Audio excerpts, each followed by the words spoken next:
ग्रहों के विज्ञान यूट्यूब चैनल में मैं डॉक्टर पुष्पा कामले आप सबका स्वागत करती हूँ। कुंडली पढ़ना सीखे के क्रम में पार्ट 20 सिखाना शुरू करती हूँ। पार्ट 20 में धनवान बनने के योग कैसे बनते हैं कुंडली में चार्ट के द्वारा समझते हैं। चलते हैं चार्ट पर। धनवान बनने के योग। धनेश यानी दूसरे भाव का स्वामी, लाभेश यानी 11वें भाव का स्वामी, इन दोनों का विशेष महत्व है धनवान योग के लिए।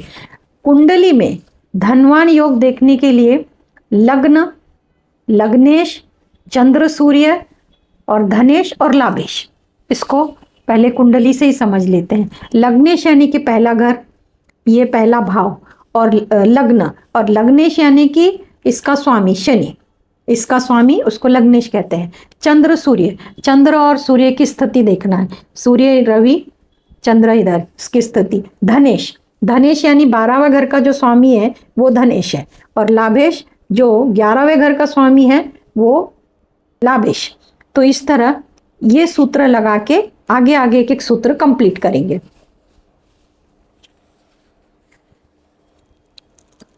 कि स्थिति जानना जरूरी है। अब यहां से सूत्र शुरू होता है। प्रथम भाव यानी कि लग्न का स्वामी दूसरे भाव में होना चाहिए।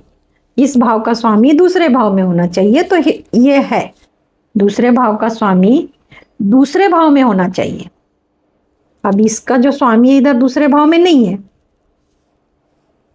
दूसरे भाव का स्वामी लग्न में होना चाहिए। इसका स्वामी इधर भी नहीं है, यानी कि ये पहला सूत्र लगा है लग्न भाव का स्वामी दूसरे में। तो ये लग्न भाव का स्वामी दूसरे में है, तो इसके फायदे कुछ ना कुछ इनको जरूर मिलेंगे। अब दूसरे भाव का स्वामी लग्न भाव में, पंचम भाव में, नवम भाव में होना चाहिए। तो इसमें दूसरे भाव का स्वामी गुरु लग्न में होना चाहिए, पंचम में। तो इस कुंडली में है दूसरे भाव का स्वामी गुरु जो पंचम में बैठा है। ये सूत्र इधर लग रहा है। इसका स्वामी यानी कि गुरु नवम में बैठना चाहिए। एक तो घर मिल गया उसको, पंचम नवम में होना चाहिए, एक तो मिल गया। दूसरे भाव का स्वामी और 11वें भाव का स्वामी केंद्र में या त्रिकोण में युति में होना चाहिए। दूसरे भाव का और 11वें भाव का। अब इसी कुंडली में लेते दूसरे भाव का स्वामी गुरु, 11वें भाव का स्वामी गुरु। केंद्र किसे कहते हैं? ये वाले भाग को। और कोण किसको बोलते हैं? 1, 5, 9, इसको केंद्र बोलते हैं। तो केंद्र और कोण में आ गया ना, दोनों में से एक में, केंद्र में नहीं है पर कोण में आ गया। ये वाला सूत्र इस ये कुंडली को पूरा मैच हो गया। इनको इसके धनवान के योग इनके कुंडली में बन रहे हैं। 11वें भाव का स्वामी, 11वें भाव का स्वामी सप्तम भाव में लग्न के स्वामी के साथ युति में होना चाहिए। ये योग बलवान होता है। इसको वापस 11वें भाव का स्वामी सप्तम भाव में, 11वें भाव का स्वामी सप्तम भाव में, इसका स्वामी गुरु सप्तम भाव में, और लग्न के स्वामी से युति में, यानी कि यहाँ का जो स्वामी है वो गुरु के साथ युति में होना चाहिए, तब ये सूत्र पूरा होता है। 11वें भाव का स्वामी गुरु सप्तम भाव में लग्न के स्वामी के साथ, इधर सप्तम में, और लग्न का स्वामी शुक्र इधर पे होना चाहिए इस कुंडली में। 11वें भाव का स्वामी सूर्य सप्तम भाव में, यहाँ पे सूर्य होना चाहिए, और इसका स्वामी शुक्र उसके साथ युति में होना चाहिए। यहाँ पे ये सूत्र नहीं लग रहा इस कुंडली में। 11वें भाव का स्वामी शुक्र सप्तम भाव में होना चाहिए, और शुक्र के साथ यहाँ पे लग्न का स्वामी गुरु है, तो गुरु शुक्र की यहाँ पे युति होनी चाहिए। 11वें भाव का स्वामी सप्तम में और लग्न का स्वामी सप्तम में युति में है, तो ये सूत्र पूरा होता है। इस कुंडली में नहीं लग रहा। ये योग बलवान होता है। सूत्र नंबर दूसरा, कुंडली में धन भाव, पंचम भाव, लाभ भाव में ग्रह की स्थिति, पंचम पांचवा, धन भाव दूसरा, पंचम पांचवा और लाभ भाव 11वां, दूसरा 5वां 11वां, ये 3 ग्रह के साथ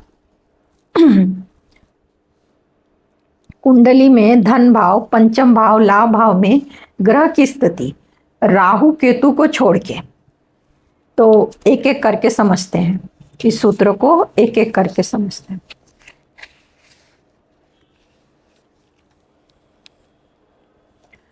पंचम भाव में सिंह राशि में सूर्य और लाभ भाव में गुरु चंद्र शनि होना चाहिए।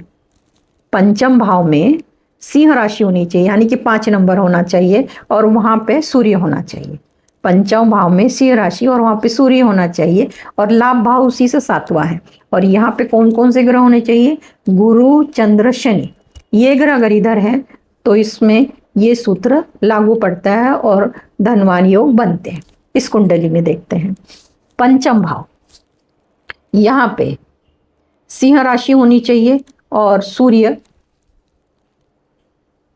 स्वामी होना चाहिए। सिंह राशि का स्वामी सूर्य है, सूर्य स्वराशि का पंचम स्थान में होना चाहिए।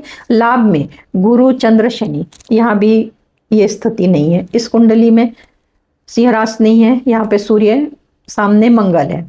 इस कुंडली में यहाँ पे सिंह राशि नहीं है और सामने कोई ग्रह नहीं है। इस तरह पहला सूत्र देखा। अब दूसरा सूत्र, पहला सूत्र सिंह राशि से बनता है और दूसरा सूत्र बनता है कर्क राशि से। तो 5वें घर में 4 नंबर होना चाहिए और उसकी राशि कर्क है और उसका स्वामी चंद्रमा है, तो 4 नंबर इधर लिखा होना चाहिए और वहां पे चंद्र लिखा होना चाहिए। और 12वें भाव में उसके 7वें भाव में शनि होना चाहिए, यानी कि शनि की उसके ऊपर 7वीं दृष्टि और चंद्रमा की उसके ऊपर 7वीं दृष्टि। यहाँ पे देखते हैं तो इधर भी 4 नंबर नहीं, इधर भी 4। कुंडली देख लेते हैं, 4 नंबर की कुंडली है। एक कुंडली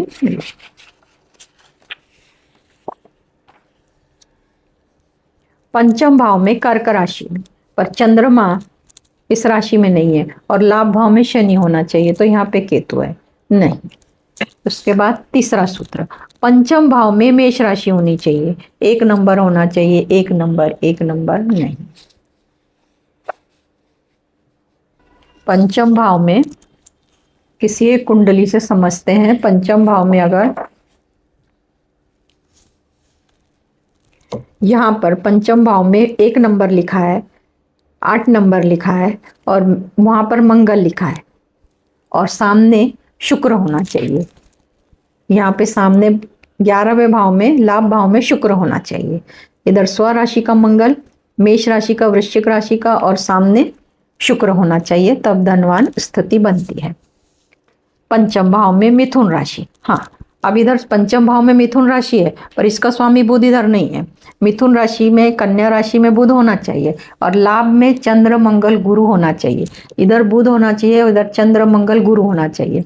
इधर पे कन्या राशि है पर बुध नहीं है, इधर पे चंद्र मंगल गुरु होना चाहिए। इधर कुंभ राशि है, इधर मेष राशि है।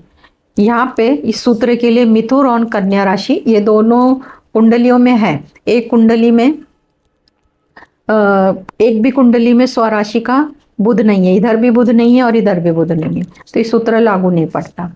पंचम भाव में वृषभ राशि होनी चाहिए। अब यहाँ पे वृषभ या तुला 2 या 7 होनी चाहिए, 2 या 7, 2 या 7 नहीं। इस कुंडली में 2 नंबर की राशि होनी चाहिए या 7 नंबर की। इधर 7 नंबर की तुला राशि है पर यहाँ पे शुक्र होना चाहिए।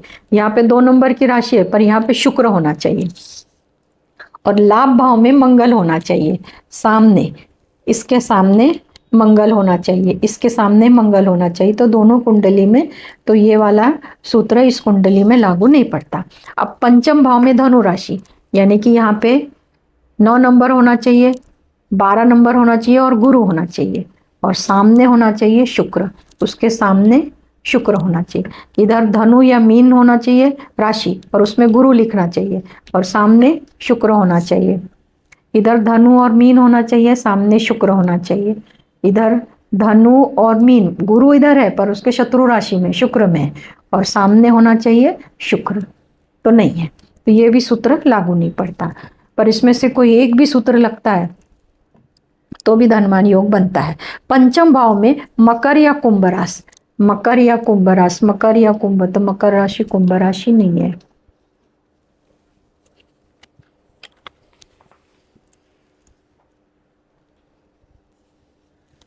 पंचम भाव में मकर और कुंभ राशि, मकर यानी कि यहाँ पे 10 नंबर हो या 11 नंबर हो और वहाँ पे शनि हो, और लाभ भाव में सूर्य चंद्र, लाभ भाव में इधर सूर्य चंद्र, इधर पे 10 नंबर 11 नंबर हो, इधर शनि हो और इधर पे सूर्य चंद्र हो। यहाँ पे 10 और 11 नंबर हो, सामने सूर्य और चंद्र हो। यहाँ पे मकर राशि कुंभ राशि हो और उसमें शनि हो और सामने 7वें घर में सूर्य चंद्र होना चाहिए। तो इस कुंडली में ये सूत्र नहीं है। ग्रह अंश बल में अंश बल से मजबूत होना चाहिए। अगर स्थिति मिल भी जाती है, अगर 10 नंबर का शनि है, 11 नंबर का शनि इधर है और सामने चंद्र सूर्य, तो इन तीनों का अंश बल भी देखना बहुत जरूरी होता है। सिर्फ योग बनने से धनवान के योग के फायदे नहीं मिलते हैं। अब उसका आगे का सूत्र देखते हैं।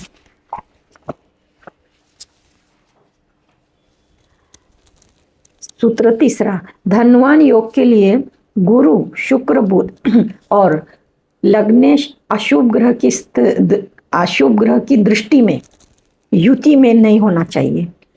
6वें 8वें 12वें भाव में नहीं होना चाहिए और अंश बल में अस्त और मृत नहीं होना चाहिए।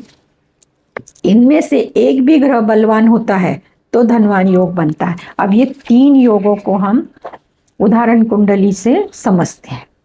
पहला है धनवान होने के लिए कौन कौन से ग्रह चाहिए, गुरु शुक्र बुध।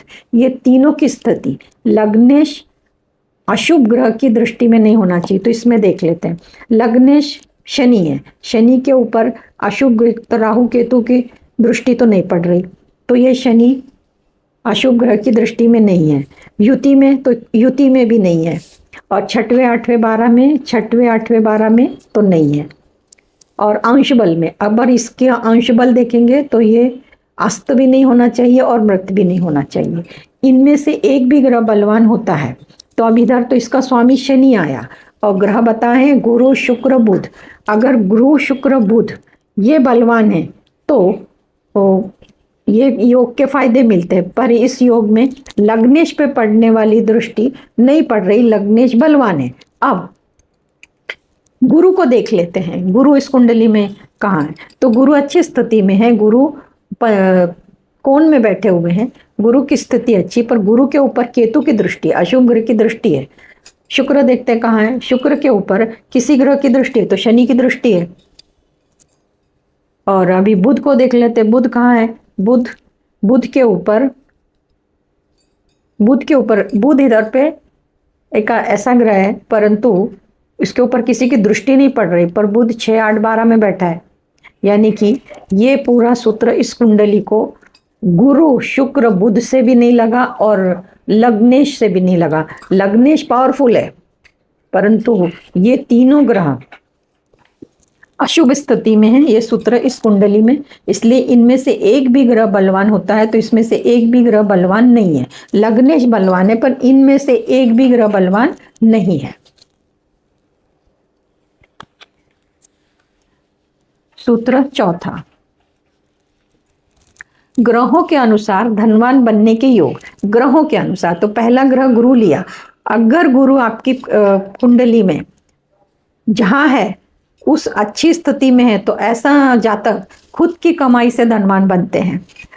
गुरु लग्न में, चौथे भाव में, 5वें भाव में, 7वें 9वें और 10वें भाव में, लाभ भाव में होने चाहिए। तो गुरु लग्न में, पहले भाव में, चौथे भाव में, 5वें भाव में, 7वें भाव में, 9वें भाव में, 9वें भाव में, 10वें भाव में, 11वें भाव में होते हैं तो ये सूत्र उनको लगता है और उनको धनवान बनने के योग बनते हैं और उसके फायदे मिलते हैं। अब गुरु इन भावों में होना चाहिए और इन राशियों में। तो पहले भाव में धनु राशि, मीन राशि होनी चाहिए, कर्क राशि, सिंह राशि, कन्या राशि, मेष राशि, वृश्चिक राशि में होना चाहिए। दूसरा देख लेते हैं, लग्न में या चौथे भाव में। तो लग्न में चौथे, पांचवें, नौवें, 10वें, 11वें, इनमें ये राशियां होनी चाहिए। अब यहाँ पे देख लेते हैं, तो यहाँ पे तो इनमें ये राशियां 11वें भाव में मिली है राशि, लाभ भाव, लाभ भाव ये है इधर पे, परंतु वहां पे गुरु नहीं है। तो उस राशि में जब गुरु होता है तो उसके फल अच्छे मिलते हैं। अब ये गुरु है, अकेला होना चाहिए। गुरु के साथ अकेला अच्छा नहीं होता, गुरु के साथ कोई भी ग्रह होना चाहिए, इसलिए गुरु अकेला नहीं होना चाहिए, गुरु अकेला अच्छा नहीं होता है। शुक्र, अब शुक्र ग्रह के बारे में देखते तो शुक्र सरल मार्ग से धनवान बनाते हैं, और शुक्र लग्न में, दूसरे भाव में, चौथे भाव में, 9वें भाव में और लाभ भाव में होने चाहिए। अभी इस कुंडली में शुक्र देख लेते हैं। लग्न में यानी कि पहले भाव में, दूसरे भाव में, चौथे भाव में, नवम भाव में और लाभ भाव में और 12वें भाव में होना चाहिए। अब वृषभ, तुला, मकर, कुंभ, मिथुन राशि में होने चाहिए, सब इनके मित्र हैं। अब दूसरे भाव में एक तो वृषभ राशि, तुला राशि, मकर, कुंभ, मीन ये होनी चाहिए, तो इधर गुरु की राशि आई है, शत्रु राशि आई है दूसरे भाव में। चौथे भाव में, चौथे भाव में हाँ शुक्र की राशि है, शुक्र के राशि में शुक्र बैठा है, वृषभ राशि में शुक्र बैठा है, इस पे ये सूत्र लग रहा है चौथे भाव में। और नवम भाव में शुक्र की खुद की तुला राशि है, यहाँ भी ये सूत्र लगेगा, पर शुक्र एक ही जगह बैठ सकता है। और लाभ भाव में, लाभ भाव में धनु राशि है, और 12वें भाव में इनकी मित्र राशि शनि की मकर राशि है। अब बुध ग्रह को ले लेते हैं। बुध ग्रह, बुध ग्रह का बल के अनुसार धनवान बनाता है। तुम्हारे बुद्धि का बल कितना है उसके अनुसार आप धनवान होते हैं। शेयर मार्केट, सट्टा, लॉटरी, इंश्योरेंस, इन व्यवसायों में धनवान हो सकते हैं, बुध बलवान होता है तो। और बुध की स्थिति कहाँ है, कैसी है, देखते हैं। बुध के लिए सूत्र है लग्न में, चौथे भाव में, 5वें भाव में, 7वें भाव में, 10वें भाव में, लाभ भाव में, इसमें 9वें भाव में नहीं है। अब बुध लग्न में चाहिए, बुध चौथे भाव में चाहिए, बुध 5वें भाव में चाहिए, बुध 7वें भाव में चाहिए, बुध 10वें भाव में चाहिए और बुध लाभ भाव में यहाँ पे चाहिए। और इन भाव में भी मिथुन कन्या राशि होनी चाहिए बुध के लिए। एक तो 3 नंबर और 6 नंबर की राशि होनी चाहिए इसी सूत्र को। लग्न में यहाँ पे 3 नंबर या 6 नंबर बुध होना चाहिए, यहाँ पे 3 नंबर या 6 नंबर वहाँ पे बुध होना चाहिए, यहाँ पे 3 नंबर और 6 नंबर यहाँ बुध होना चाहिए, यहाँ पे 3 नंबर या 6 नंबर यहाँ बुध होना चाहिए। 10वें भाव में 3 नंबर या 6 नंबर यहाँ पे बुध होना चाहिए। लाभ भाव में यहाँ पे 3 नंबर या 6 नंबर यहाँ पे बुध होना चाहिए। इस तरह ये सूत्र कंप्लीट होता है। इस कुंडली में ये वाला योग ये चारों कुंडली में नहीं लग रहा। अब बुध चौथे भाव में, बुध के लिए एक स्पेशल सूत्र है। बुध चौथे भाव में और 10वें भाव में होता है और मिथुन और कन्या राशि में अकेला होता है तो महाधनी योग बनता है।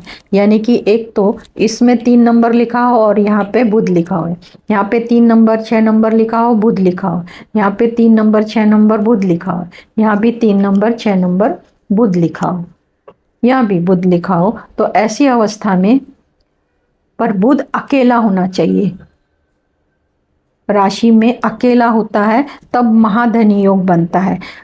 बुध का अंश बल मजबूत होना चाहिए तब जाके ये फल आपको मिलेंगे।